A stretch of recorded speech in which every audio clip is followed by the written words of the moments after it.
stuck, slow-moving, or on target? What does your school's attainment look like? Can this DFES army of colourful stickmen really help when it comes to personalising progress? Tracking down underperforming pupils and getting results before it's too late is a passion of the DFES's Chief Advisor for School Standards, Sue Hackman. I think these children just don't get it. They don't get the point of school. They feel that education is something that's done to them. Her stickmen charts break down groups of pupils who, one way or another, are not reaching national expectations. She hopes they'll be useful for schools. But do they tell you anything new? We've challenged 2 schools to give the stickmen a critical road test. It's all very well, looks very pretty, but is it actually any use? What I do, I actually look at the individual. But you know here, Tim, we try to move everybody on. From Addington High School, head teacher Tim Davis and head of Year 11, Kelly Beard. From Ellen Wilkinson Primary are head teacher Sue Ferguson and deputy head Poppy Goldsmith. All 4 have come to the DFES to find out more from Sue Hackman about the model they're going to trial. Well, thanks for coming. I hope what we're going to show you today is going to be really interesting and possibly useful to you in school. And really, the theme of this is how are your kids progressing? This is Key Stage 3, first of all, and these are the results for English last year. Here we have 100 figurines. Each one of them is 1%. These pupils here in blue were the 65% of pupils who reached national expectations. That was the year in which we started our activity in Key Stage 3, trying to raise standards. And this is where we are today. We've added to this score these pupils here in dark blue, bringing us up to 74% who are at national expectations. The question for us, of course, is what do we know about these pupils who came in below national expectations? And in particular, what do we know about these ones here who are going to help us to make our target here, which is at 85%? Well, this is what we know. First of all, what we don't know, there are 4% here who were absent from the test. Those are counted as underperforming pupils, even though in reality some of them might not be.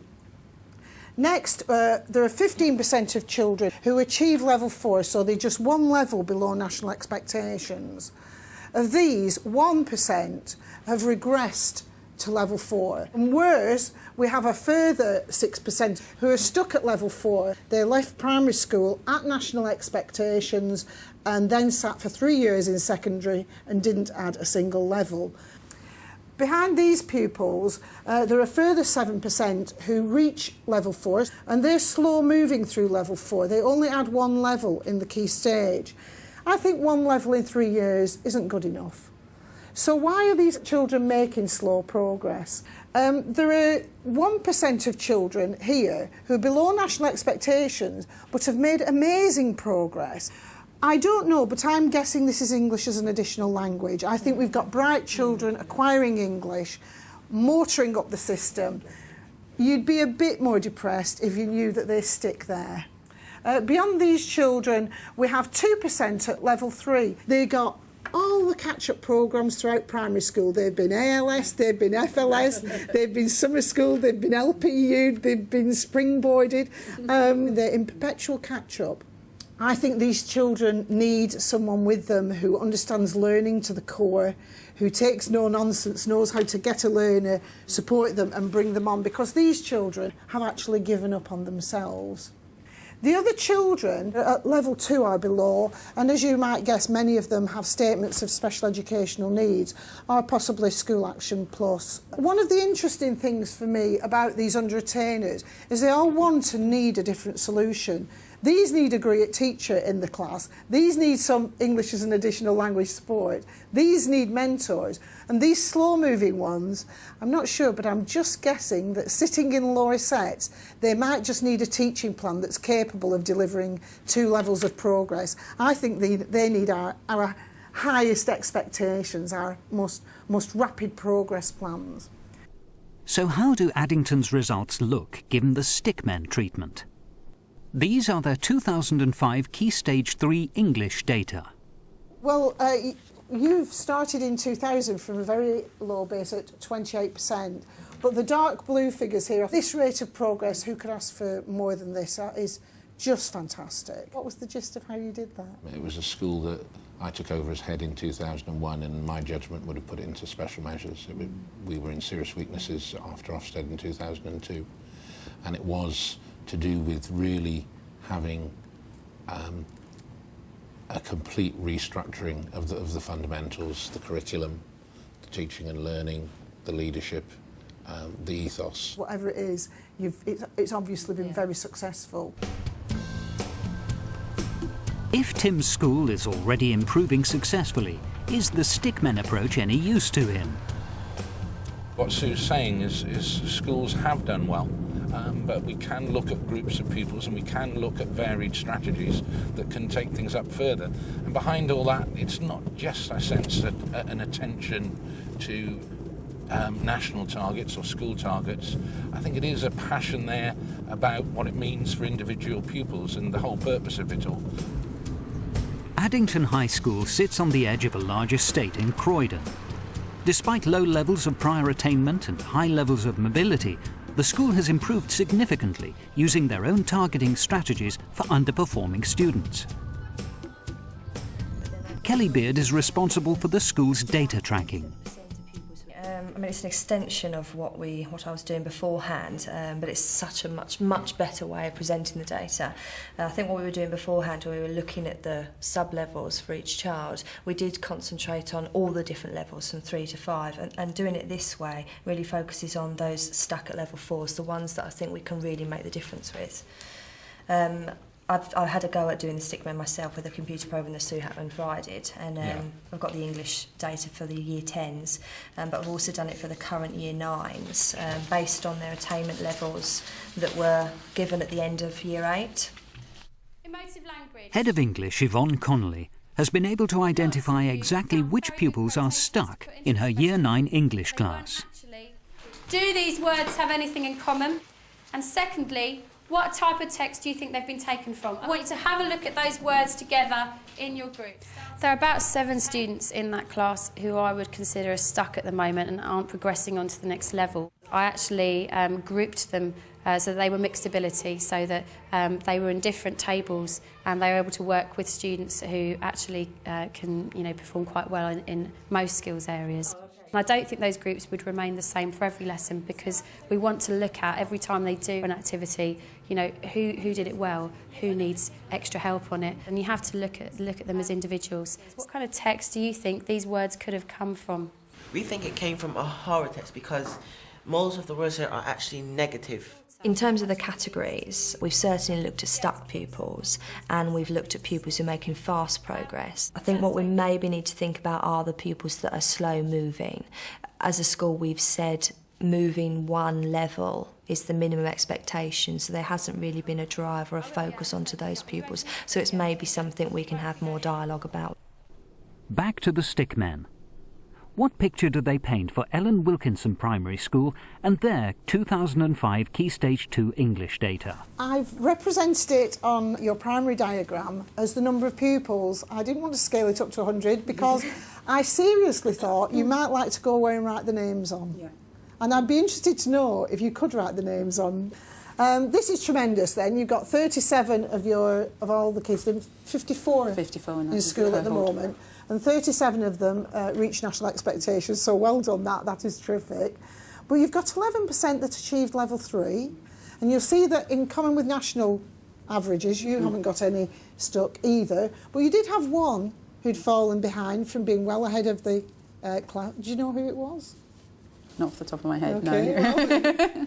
Well, I think that might be worth investigating. I was going to say, I probably could for this the cohort 2006. For the cohort you're in, that's yeah. good. That's good. Because that's the game, isn't it? Because I've got it easy. Because I've got the figures retrospectively, and I was able to go and talk to the kids to whom it had happened. But the thing for the teacher is you need to see them before it happens to them and do something about it. 10% slow moving, I'd say, is probably your big challenge for your school, isn't it? On the other hand, they are at level 3, and they are slow moving, they're not stuck. So I'd say it's about how can you accelerate and have a slightly more ambitious pace for those particular children. And here you are, non-absent, well done.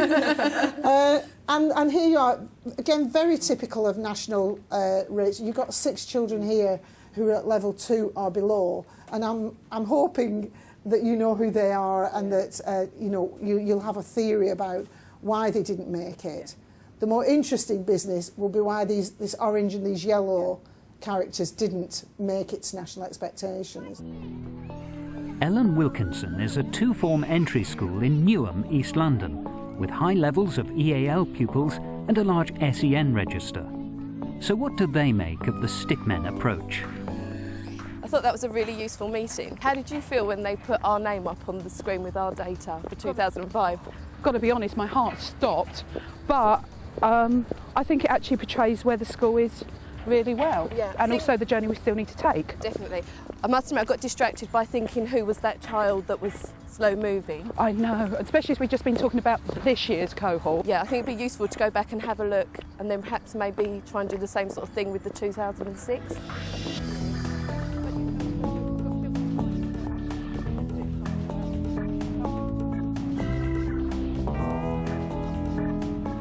When we came back from the presentation, we had a couple of priorities.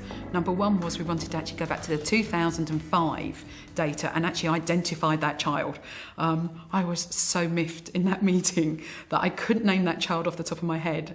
And going back, I wanted to make sure that we had tried everything we possibly could to actually address that child's needs. Obviously, the next step was then to look at our 2006 data and see if this pattern was replicated. Thankfully, it wasn't. There is a very glowing picture. What I love about this is there's no colour. There's no colour, there is no stuck, there is no falling behind, and there are no slow movers. But there are some children missing. There are some children missing because we've got, 39 on here. So that's 6 missing. There are 6 missing because they have got missing So we've data. got one missing that was a 4, a missing and got the 5, but she was actually quite exceptional. Yeah.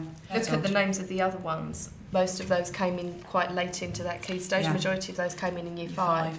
And so it just shows that if they had a longer run, they would have probably got it. And the fact that they were coming out with 3s shows that they've made that progress. This is all very well, but these children are gone. We can't fix this. No. We need to look at actually addressing that something in the middle. Yeah. Now, I think it needs to be mid-key stage. Okay. So you're looking at the end of year 4. I would suggest probably start year 5. Yeah. You've still got 18 months, 2 years to do something about it. Absolutely. You've got 2 years worth of assessment data from key stage 1 to where they are currently. Yeah. So, but I think the colours are useful. Okay, how about if we did something kind of like we had a table and we block the colours in, so we've got the stuck falling behind. So if we have that, that's pink. Yeah. Maybe as 1 sub-level, have moved 2 sub-levels, 3 and 4 plus. I think there needs to be a separate box for those children. We've got no key stage 1 data. Yeah, because that was the problem on this. And their rate of progress from entry into us. I agree. The walk for today, we are learning to edit our work. We're going to be going through our work and edit it. What does edit mean? Checking our spellings. Checking spellings, fantastic. We have very high aspirations here. We expect every year group to have at least 70% of their pupils at our internal levels. For example, we expect children to go into year 6 at a 4C, and that's replicated all the way down the school. You've just written down nouns, you've written down the things you saw, but can you tell us a little bit more? I find with the slow movers is that they can write decent English. If you'd like to test out the Stickman model, you can get the spreadsheet via this programme's webpage on www.teachers.tv.